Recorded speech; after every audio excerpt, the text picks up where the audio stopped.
អ្នកមកគឺជាអ្នកណាសមាជិករាជវង្សហលីងប៉ៃឈ្មោះក្រៅស៊ី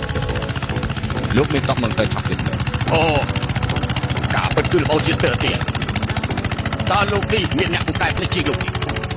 ពីមុនពេលវាយប្រហារកងជាប់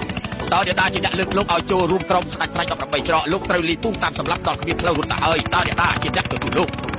ពីចាក់ពុថាដឹងគុណសមគុណលោកបាយជាគុណសមជាទូក្បត់នឹងរាជការធ្វើបាបប្រជារាស្ត្រឆាយ